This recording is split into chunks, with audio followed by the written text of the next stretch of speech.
Hi, my name is Emily. What's your name? My name's Terry. I'm so glad that you came here today. I just wanted to introduce myself a little bit. I am currently an intern working towards my master's degree in social work. So I do have a supervisor that'll be just helping me through some things. If I ever need to ask a question about something, I'll likely go to them during our sessions. So I just wanted to kind of lay out the structure as well of our sessions. So they'll be approximately 45 minutes. And during the last 5 minutes, I'll just leave room for questions if you have anything. As you can see, I have this pad of paper here. It's just to take some notes. It'll seem a little bit structured at first, our meetings, but I'll slowly get away from the notes, and then we'll have more conversations as we go on. Through these meetings, we'll just be getting to know each other. I'll want to know more about you and what brings you here today, and just building our relationship as well. I wanted to mention something about confidentiality. So what is said between us stays between us in these meetings, except for if there might be if I might suspect any child abuse going on, neglect, if there's any indication that you might harm yourself or others, or someone might harm you, that would be when I would step out and break that confidentiality and tell my supervisor or someone else about that. Okay. Do you have any questions at all? No? Okay. So what brings you here today, Terry?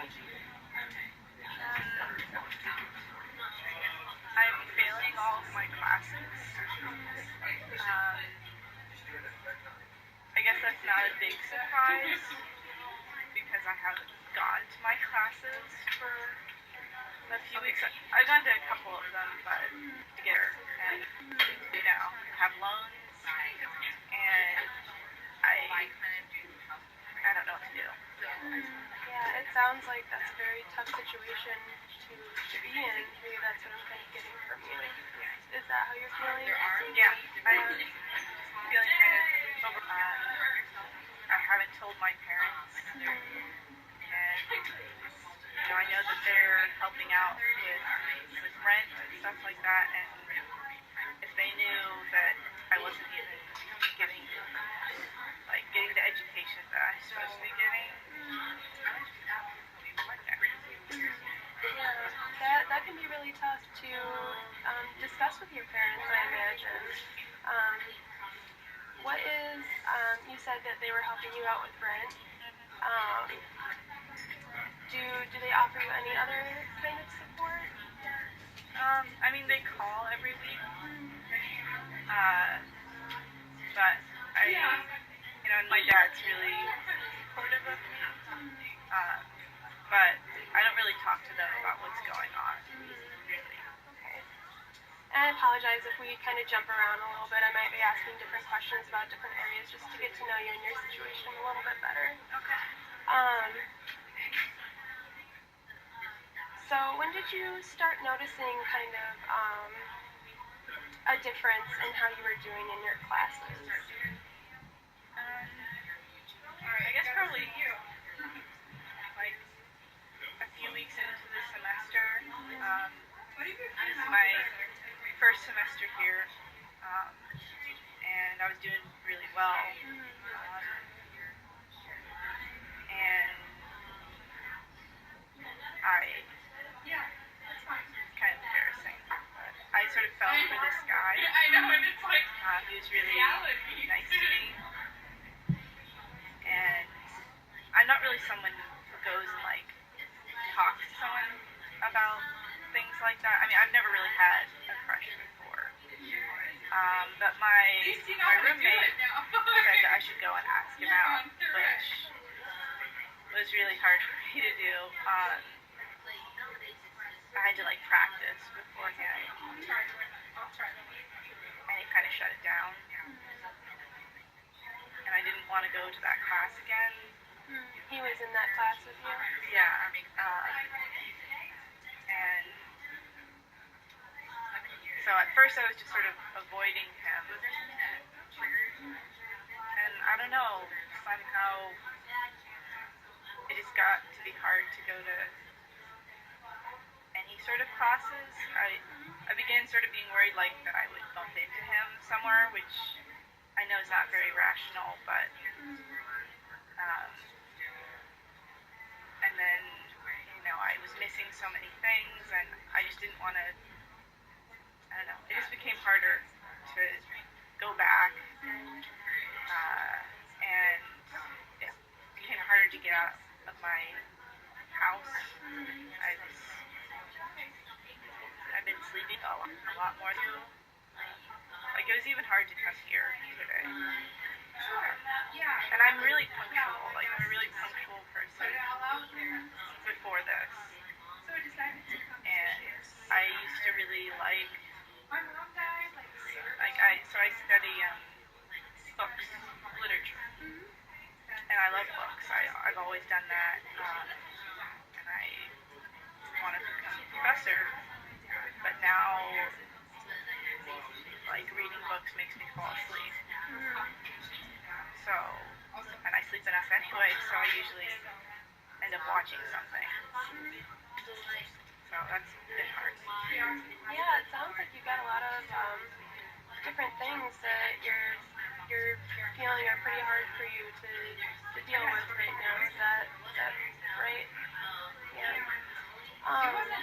Going back to the class and the boy, have you had previous relationships before? No, so this is the first guy that you kind of put yourself out there with? Yeah, I mean, like, so I'm a pastor's kid. Okay. And, my dad would always say, you can get married when you're 40. Like, I mean, he loves me. He's great. But, like, dating wasn't a thing. And I wasn't ever really interested, so it didn't matter. But, I don't know, I guess that interaction sort of made me feel like, well, I guess no one really likes me. Like, no one's shown interest in me before. So. Yeah, that can be really, really hard.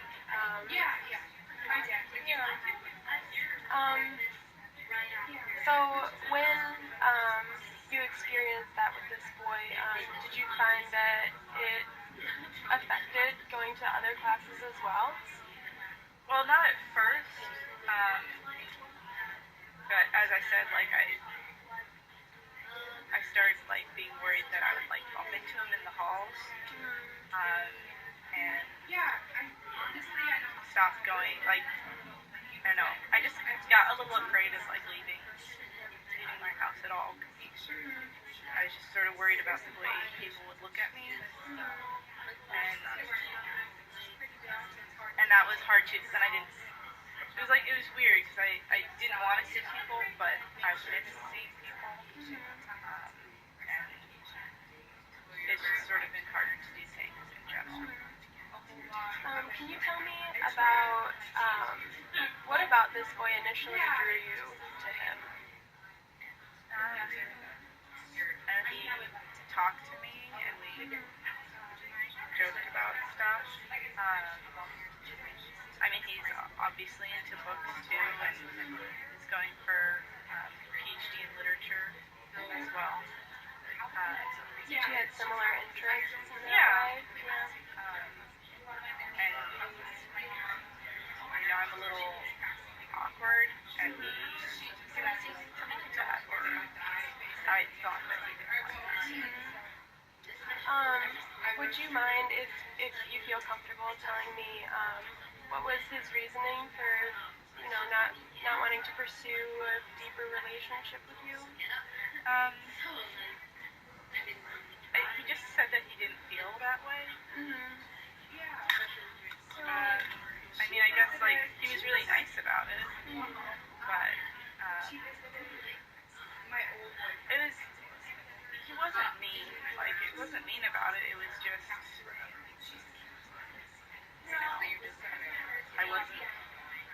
mind, I think, I'm just not his type.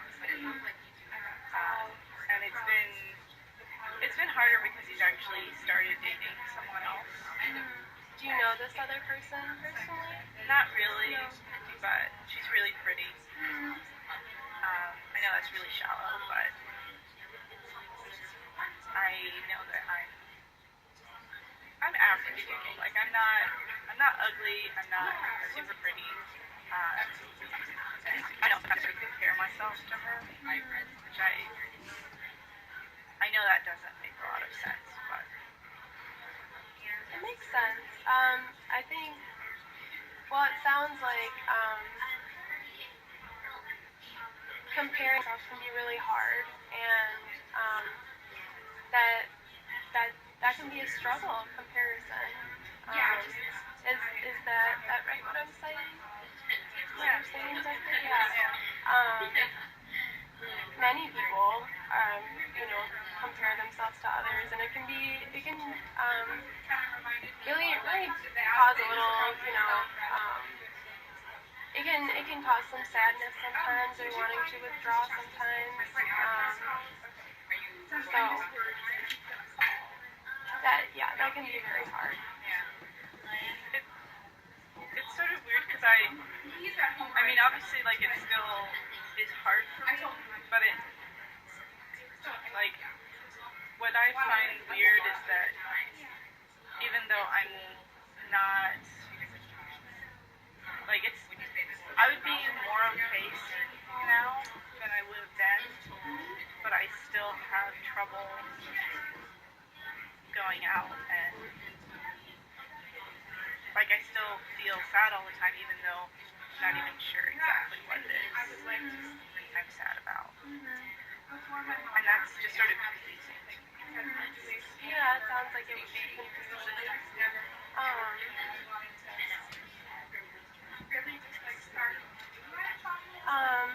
Do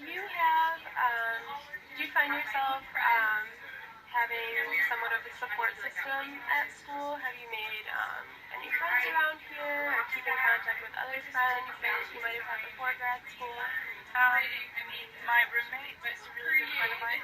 I don't have a lot of friends, which is fine with me. But she's been really good. I mean, like, she kind of made me come here today. Because, well, she's getting a little frustrated with me, which I can understand, but she's made sure that I do actually get up and sometimes go to class, and that I eat. So I'm really lucky to have her. It sounds like she's been very helpful. Yeah, I've been really lucky to have someone like that. We've been friends for a while, and we chose to go to grad school around the same time. She's been in for a year already, but... Are you two studying the same thing? No, I think she's studying biology. Okay. Her mind kind of works differently from mine, but she's really smart.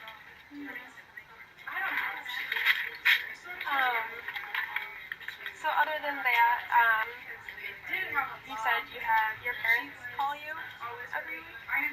Yeah, and my mom's a little, I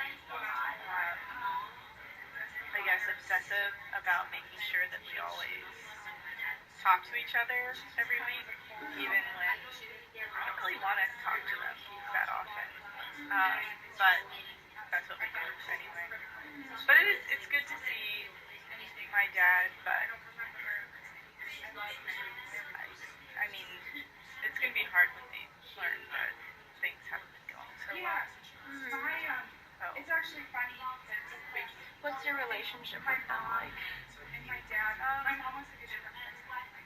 It's hard.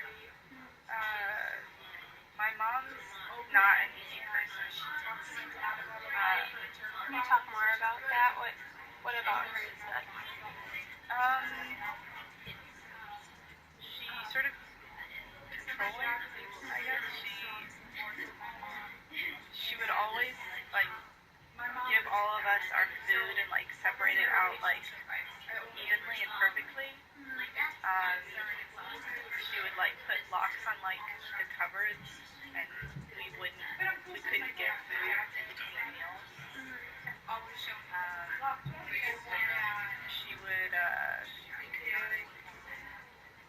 She would buy like a bunch of like non-perishables like chips and stuff like that, and drinks, way more than we would ever need, and like keep it like in the basement. Even though she would still only allow us to have a small amount at a time. I thought this was just a normal thing that families did, but when I went to college and was talking to my friend, the one that I'm living with now, she was like, no, that's like totally weird. And I'm pretty sure she has like OCD or something like that. Maybe OCPD. I've sort of been looking up stuff on that, but so that's just made her a hard person to deal with because she always wanted us to be perfect.